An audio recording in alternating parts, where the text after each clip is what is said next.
Hey Goal Friends, it's me, Adrian, or Aiden. Either way, I'm still your host, and you are still listening to Susto, the podcast of ooky, spooky, scary stories. Happy New Year. Welcome to 2023, all of you. Thank you so much for tuning back in, and if this is your first time, welcome to Susto. I'm so excited to start this new year. I feel excited, motivated, rejuvenated, all the good things, all the good vibes. I'm definitely starting the new year like that, and I hope you are too. Really quick updates about the show. Recently, I sat down and had another conversation with Veronique Medrano, who was a guest on Susto just a couple episodes ago, and now I am going to be a guest on her podcast, which is called Accordion to Me. So go ahead and follow Veronique and her show. Listen to her show, of course, but make sure to catch the episode that I am on with her. We had so much fun, and without giving too much away, all I will say is, of course, it had to be me. That's all I'll say. It had to be me. Of course, it was when I was there. And you're just going to have to listen and watch because we did record it as well, whichever you prefer. That's all I'm going to say. It was a fun time. Veronique, thank you so much for having me. And if you haven't heard that episode of Veronique on Susto, make sure you go back and listen to that as well. I feel like I forgot to talk about it in the last episode because I was just, really excited to get back on track after I had that sinus infection. But obviously December, we did not do a live stream, a movie night, anything like that. And I really wanted to stay on top of that. So again, in staying with, the motivated theme of 2023 that I'm putting out there for myself and for you if you want it, I'm going to go ahead and set up another movie night for the month of January. So make sure that you keep your attention on the Susto social medias. That's at Susto Podcast on every platform, Facebook, Twitter, Instagram, and TikTok. And so just again, access to movie nights is limited for best goal friends on Patreon, patreon.com/Susto Podcast. So if that's something you think you'd be interested in, make sure to check it out. Beforehand, I'll be doing, a live stream for everyone to see what movie we are going to watch. And yeah, you can make your choice from there. But again, look out for the social media. That's where any and all updates about the show and anything that we're doing will be. So without taking up too much more of your time, I am very excited to jump into today's episode. This is the kind of like a part 2 continuation of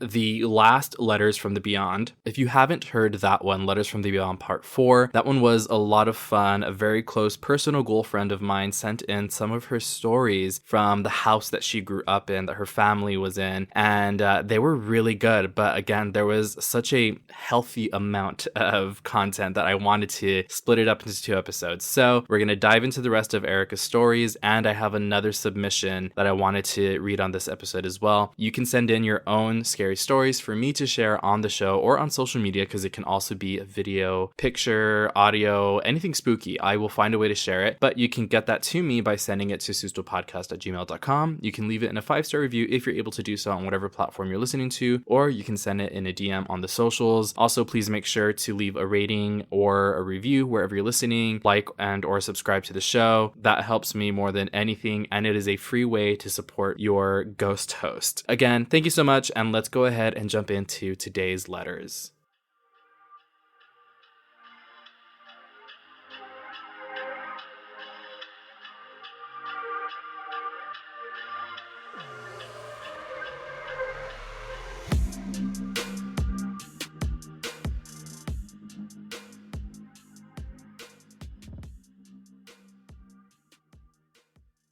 Okay, so continuing Erica's stories, this one says, "When I had my son, one night after I bathed him and got him ready for bed, I left him in his crib for a second to go to my mother's room for something.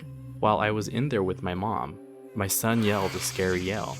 He was about 4 months old and still had that whiny cry. This was different. It was a yell, and it was all of a sudden. My mom and I ran inside. I had posters and old helium balloons pinned up on my wall, and the corners of those things were moving as if there was wind in there. I didn't even have a fan in that room. I picked him up where he had been laying, and he was soaked. His pajamas were dry and his pamper was dry, but the sheets were wet all the way down to the mattress. My mom said, 'Go to my room and stay there.' She closed the door behind me and I could hear her praying. Again, I was clueless, never thought anything about it. There was a time my son was about 6 months old and he was napping in his crib.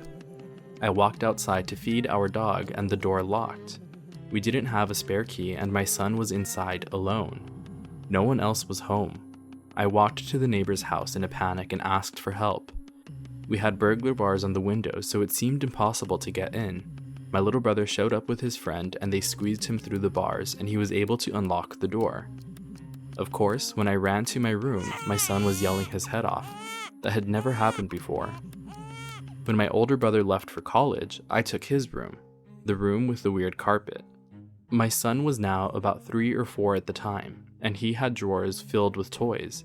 It happened that several times I would wake up to find the drawers open and toys on the floor. This wasn't my son because he would sleep through the night at that age, so how could he have woken up and been playing in the dark? I also experienced doors slamming and lights being turned on and off in that room. My older brother.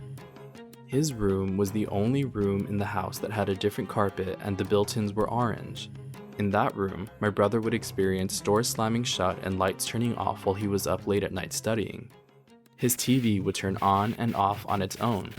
His game console would pop out the game he'd be playing in the middle of the game. He would listen to music with headphones on and his tape recorder would stop playing and the tape would pop out in the middle of the songs. There was a small horse stable in the back of the house. Always looked creepy to me, but when my brother would be cutting the grass, he'd get really bad anxiety and heart palpitations when he'd cut the grass around the shed. He eventually stopped cutting the grass around there altogether. To this day, he has no idea why. He doesn't suffer from anxiety and hasn't ever felt that way again in his life. In that same shed, there was a small room that my brother put a weight set in. He said, as soon as he started to try to work out, he felt the shed get really cold, and he felt a heaviness on his chest. The shed was outside in Texas heat. It was impossible for that outdoor room to turn cold. He left all his heavy weights and equipment in that little room to collect dust and rust. I think it stayed there for years. My little brother was about 10 or 11. We had a long hallway in our house that led to the bedrooms. He said he'd race something in the hallway. He had no idea what, but he could hear someone say, "Go," and they'd race. He was in his bedroom watching TV. He said something on HBO that he shouldn't have been watching. The door was locked, and all of a sudden he heard a loud banging on his door. He got scared, changed the channel, and opened the door, and no one was there. We hired a lady that would help clean our home and take care of my son when I was at work. She was embarrassed to swim during the day with us, so she would swim in the evenings when it was dark. One day, she told my mom that she'd never go back into the pool because she felt someone pull her under the previous night. My mom had done some research and found out that some people who lived there before us lost their son in a drowning accident in the pool. We often thought maybe the pranks were the little boy whose room remained unchanged, but there were other scary things that don't really seem like a little boy would have done. Plus, there was that tall man walking around the house. Yesterday, my brother and I drove by our old house. We got this crazy idea to stop and talk to whoever opened up. We walked up to the front door, introduced ourselves, and began asking the man if they had experienced anything similar to what we had. He just kept shaking his head and saying, "No, everything is so calm and peaceful here." I noticed a young girl behind him nodding her head, and she said, "Yes, Dad, things do happen here." She told us that she hears voices. They call her by her name. When she loses something, she can hear a voice tell her where it's at. She also said she was outside by the pool area feeding her dog, and she saw something darker than night on all fours, looking at her, and she ran inside. She has also seen the tall man walking through the house, as my mother had.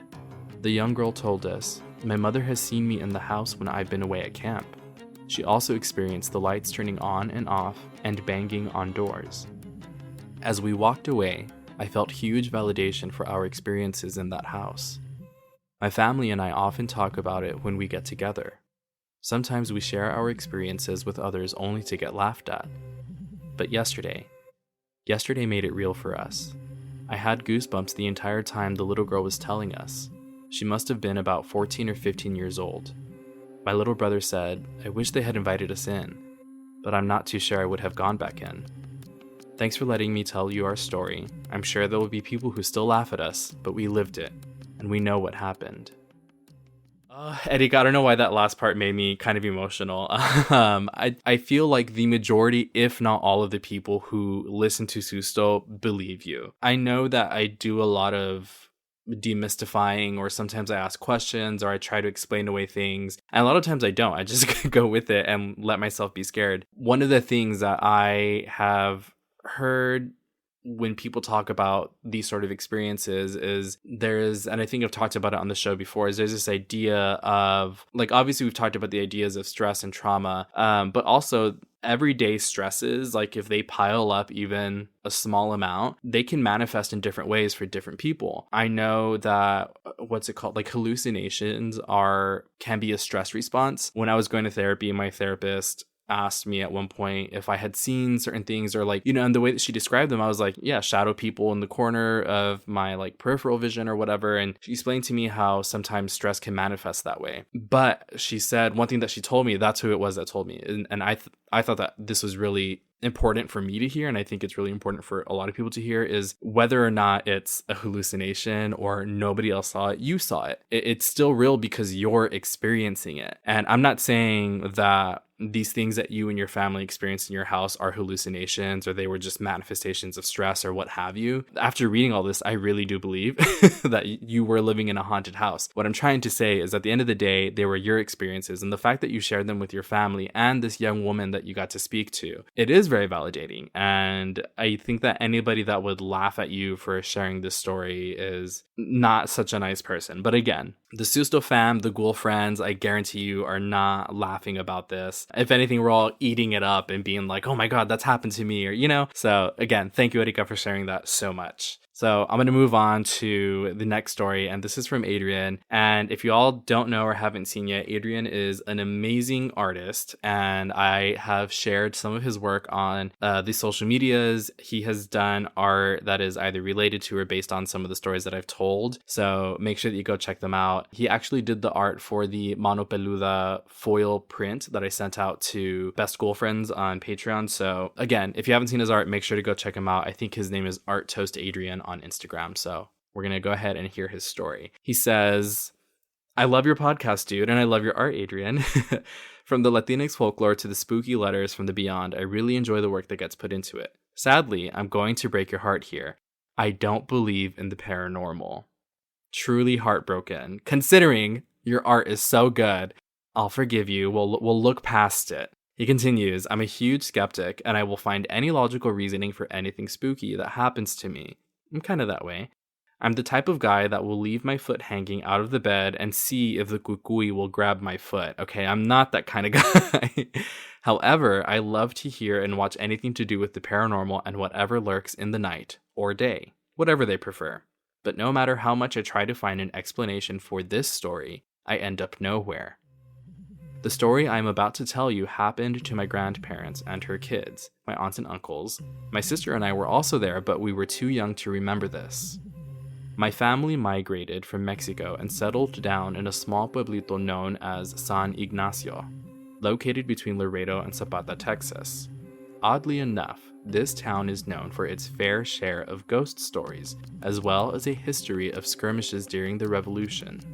My grandparents settled down in a small plot of land that was known for its dark past. From what my aunt told me, the people that would settle there would have bad luck and would not last long on a plot of land. Things like their homes burning down, 2 deaths and a suicide to name a few. The home that my grandparents had was not a big place. In fact, it was a small trailer, like the small silver ones they used for the entrance of a ranch back in the day. Since my grandparents didn't have enough money, they would often get hand-me-downs or go through trash to find anything to use or sell. From what my grandma told me, she never had dolls of her own, so when she found anything resembling a doll, she would keep them. One such doll was this little nasty-ass vintage troll from the 90s. Sorry, Grandma. You know, the ones with big eyes and hair like a mango chupado. My grandma brought it to her home, and this is where it takes a turn for all of them. My family told me that they would often go to the trash field to look for random stuff. My grandma had this habit of getting creepy toys. I still remember this creepy clown toy she had that would freak all of us out. As she walked around the trash fields, she saw the troll and decided to keep it. My family didn't see it as an issue because everyone knew she would keep these dolls and put them in places that were in sight. She decided to put the troll on the window in front of the sink. According to her, the troll would fall on its own. To me, since it's on the window, it's probably the wind pushing it down. But she continued to tell me that the wind had nothing to do with the constant falling. In fact, she had the window closed. On one occasion, as she was about to pick it up, it started to laugh. It's scary enough that it was laughing on its own, but what gave me goosebumps was hearing her say that she was scared because the laugh sounded demonic. I can see it in her face and the tone of her voice that she wasn't joking with me or even making this up. My uncle added to the story by saying that he feared sleeping in the living room because it would say things to them in the middle of the night. I don't know how they would sleep hearing this thing. They tried to get rid of it, but it would come back sooner or later. Eventually, they had to set it on fire only to hear its demonic screams as it melted away. I wish they had a picture to have proof of this thing, but I can't find anything. It would have been great to have some sort of proof, but all I have is their word. I know it's a short story, but it still gives me goosebumps thinking about it to this day. That is disgusting. And you know what? I'm glad that there's no picture.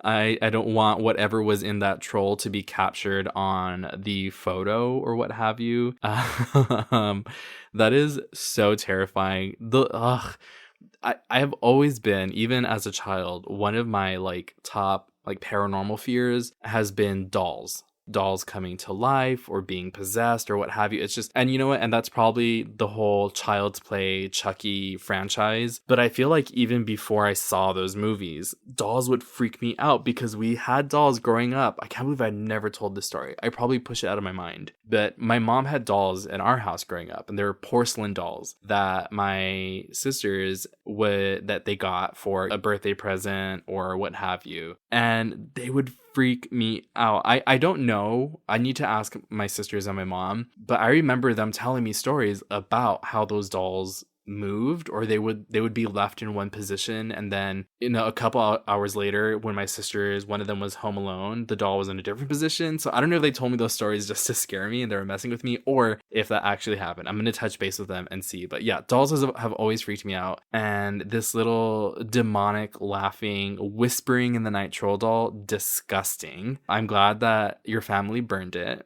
I feel like that was a proper response. And what would be even scarier is if they burned it and it still returned. Ooh! But oh well, you know what? It's gone, hopefully forever. So there you go. Adrian also sent this really neat article or page from the Texas State Historical Association about San Ignacio. So I'm just going to read maybe the first two paragraphs of this. And it says, San Ignacio, the oldest town in Zapata County, is on the Rio Grande and U.S. Highway 83, 30 miles south of Laredo and 14 miles northwest of Zapata. It was settled in 1830 by former residents of Revilla, now Nuevo Guerrero, Tamaulipas, under the leadership of Jesus Trevino. The site was in the southwest corner of the original Hacienda de Dolores, a grant made in 1750 by Colonel José de Escandón to José Vázquez Borrego, and was named for the patron saint of Guerrero, St. Ignatius Loyola. In 1830, Trevino built a sandstone home known as Fort Trevino, 100 by 140 feet. José Villarreal placed a sundial at the home in 1851. The timepiece has become a tourist attraction. San Ignacio became a center of trade by the mid-1800s, and the town was the scene of several border skirmishes throughout the years. During the Civil War, Confederate troops fought followers of Juan and Cortina there. In 1890, revolutionary opponents of Mexican President Porfirio Diaz led raids into Mexico from San Ignacio, and on June 15, 1916, troops of President Venustiano Carranza raided the United States border and fought a United States cavalry unit there. Definitely, as we've said before on the show, tons of history in this town, and it seems like a lot of deaths too. There was a lot of fights there. The more people in one area, the more energy that's going to be brought to and through that area. So yeah, it makes sense that there was a lot of whatever energy there. So even if it wasn't some sort of demon possessing this little troll doll, it still could have been some really bad person that happened to be there, and there's spirit was trapped and inhabited a troll doll, which you think it's kind of funny because they're really silly looking little dolls, but not so funny when it's giving you like a gross demonic laugh. No, thank you.